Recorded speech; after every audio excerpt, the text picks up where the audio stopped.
Hey folks, this is Michael Stelzner coming at you live in San Diego on a beautiful sunny day with Jason Falls. Hey Jason, how you doing today? I'm doing great, Michael. How are you? Good. So if you don't know Jason, Jason is the vice president of all social media stuff for Doe Anderson, and his website socialmediaexplorer.com is one of the top 15 or so social media websites out there according to Google, and Ad Age ranked you in the top 30. Something like that, yeah. Yeah. So I'm very privileged to be here with Jason, and Jason and I have known each other through the social media world, through blogging for quite some time, and this is the first time we've had a chance to get together. So Jason, welcome to you. Well, thanks for having me. How was your day here today? It was fantastic. You know, San Diego weather is just sick. It's just, 75 degrees and sunny and no humidity, and it's just beautiful. I know. I try not to tell my friends how good it is here. So That's nice. Well, we're going to talk to you over the next 9 or so minutes about social media stuff. So let's start with, you got an amazing story. Give me the high level on how you were able to get to the point where you are now, where you're going around, traveling around the country, speaking on social media when you were frankly a nobody. What was your plan? What did you do? It's funny that you say that because it's absolutely true. I was in college athletics PR, which is called sports information, for 11 years. Decided to get out of that when my son was born, so I wouldn't travel as much, which is kind of an interesting irony. Started at Doe Anderson as a PR account manager. Started a small PR blog called The Straight Pitch, and had an interesting concept for that ended up after 2 or 3 months it wasn't working right. But at the same time, I was also trying to advise clients on social media. And my CEO said, "Look, if you can sell it, you can do it." And so I came up with a couple of proposals and pitched them to a couple of clients, and they bought it. And I immediately became director of social media. And I knew that I couldn't maintain this PR blog and be the social media guy, so I started Social Media Explorer. And a lot of people don't realize I started Social Media Explorer in September of 2007, and it cracked the top 50 on the Ad Age list less than a year later. That's awesome. So it was a very, very rapid ascension, if you want to call it that. And the reason that it was rapid was strategic. I actually sat out and made a plan of, okay, the first thing I'm going to do is identify about 20 to 25 social media bloggers who are influential in the social media space. What are some of those names? Jeremiah Oyang, Chris Brogan, the Marketing Profs folks, Jeff Livingston, just Perfect. Liz Strauss, a number of people. And I'm going to comment on their blogs. I'm going to interact with them online, and then at the first opportunity that I get at a conference, I'm going to take them to dinner. I'm going to buy them a drink. I'm going to do something to connect with them one-on-one. Good old-fashioned networking. Good old-fashioned networking, and I've done a pretty good job of getting jobs over the years with good old-fashioned networking. So I intentionally targeted these people, and I think Blog World in 2008 was probably, or 2007 rather, was probably like the penultimate moment for me, because that was when I met most of these people that I targeted. And you can look back on the sort of Google Analytics history of my site and see there's Blog World, and then South by Southwest, and so on and so forth. And so it was really targeted outreach to influencers, which is the same type of advice that I give brands now on how they want to get their message out there in the blogosphere. Is we got to pick out a select group of influential people in the space, target them and get your message in front of them, network them with them on a personal level. So they'll start fires for you. Exactly. Basically. They'll start fires for you, and that's exactly how I got to be where I am, wherever that is. That's awesome. So from the moment you started your social media website, Social Media Explorer, till now, how long did it take you to get to the point where you actually were able to go and start presenting at these events? Well, I started in September of 2007, and I think in June of 2008, I was invited to present at my first national conference. Awesome. And so it was about 9 months, roughly. And how often do you present now? Now it seems like I'm presenting every other week. That's amazing. I'm in San Diego now to present to a small marketing advertising firm conference. I've got a gig next week in San Francisco, then I go straight to Chicago, so it's just kind of one right after the other.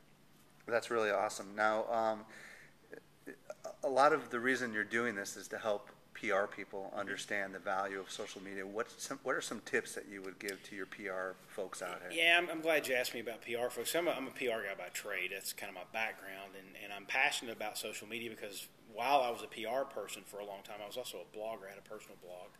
And so I sort of understand the social media space where most PR people, I think, don't. And I think that the tips that I would give PR people, first of all, you have to back up a little bit. And I think that technology has lulled public relations into laziness over the last probably 30 years. Fax blasts came out, and then the BCC field and emails came out, and all of a sudden PR people realized I can take care of 4,000 media with the click of a button. Right. And they lost the R in PR, which is relations. The relationship is the other side of the equation. Absolutely. And so that's the important part of media relations, is that relationship part. And so I think instead of thinking that we should treat bloggers differently because they're not trained as media members, I would argue that we've treated media members poorly for the last couple of decades. Right. And so what I try to preach to PR people now is the social media space and bloggers are teaching us a lesson that we should have learned 20 years ago, that it's all about the relationship, and it's not about quantity of getting messages out there. It's about the quality of building relationships with influential people and targeting that message to their audiences, which will then have a trickle-down effect and get more of your message out there more effectively. So how do you do that with social media? You target the influential bloggers. You find the people in the niche or the space or the category that your product or service is in, and you reach out to them. And you don't have to reach out to them to try to sell them anything or try to pitch them a release. You just reach out to them and say, hey, I work with X brand, and we're trying to build some good relationships with people in the space. Please let me know if I can do anything for you. Meanwhile, do you mind if I send you some information from time to time? And just start that dialogue, and eventually that leads to relationships that can be very healthy for your brand. Well, and it's funny because, Jason, I found you because you commented on my blog regularly. Absolutely. And there are people that I know that are retweeting my stuff all the time, and I see their face over and over again. Mm-hmm. And I would imagine the same thing, the same strategy could be applied to a PR professional who wants to get exposure, or a PR working for a company that wants to get exposure in front of those key people, right? Absolutely. It's just to basically contribute, right? Absolutely. Get involved, start, doing things without any selfish motives, right? Absolutely. If I'm working for a company that sells, high definition televisions or something like that, I'm commenting on Engadget, I'm commenting on maybe TechCrunch, I'm commenting on Gizmodo. Right. I'm going crazy on the gadget blogs and on the blogs that are going to pick up my product and talk about it, because if I make a connection with one staff writer on those big blogs and they know I work for Sony or I work for Vizio or whoever I work for, they'll reach out to me and I'll have that opportunity. Talk to me about return on investment with social media. It's such a big nebulous concept.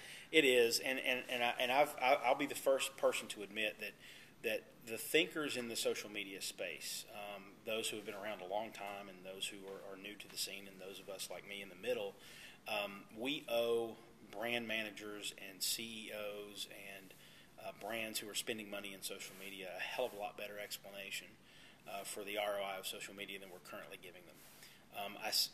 I'll caveat that two different ways. Number one, right now what we're telling them is, look, social media is more of a soft measure, kind of like PR. You're looking at number of comments, number of eyeballs who see your messaging. It's more about brand building. It's more about reputation management.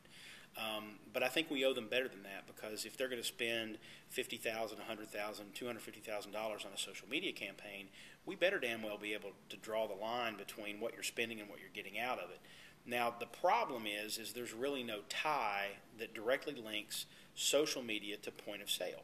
You can't say, I bought X amount of tennis shoes because of what Nike did in the social media space. It's hard to draw that line. But at the same time, it's hard to draw that line from billboard, too. Right. How many people pass a billboard and then go buy the product? There's no real way to track that. So there's a lot of sort of, what I would call soft measures or iffy measures out there that we're throwing at brand managers. But I think we need to come up with a better mechanism or a better proof point for them, because the web offers unprecedented tracking. It's the digital space. You can measure everything to the nth degree. So we ought to be able to find a better way to do this. For the time being, though, it's going to take somebody smarter than me, because I've been thinking about it for 2 years and can't figure it out. So, right. And I don't consider myself stupid. So hopefully somebody will come up with a solution. Until then, we're going to have to work with soft measures and convince brand managers that it's worth the spend. Jason Falls, thank you for taking a few minutes out of your time today. Well, thanks for being here and interviewing me, and thanks for letting me comment on your blog 2 years ago or however long ago it was. Well, thanks for contributing. We'll talk to you soon. Okay.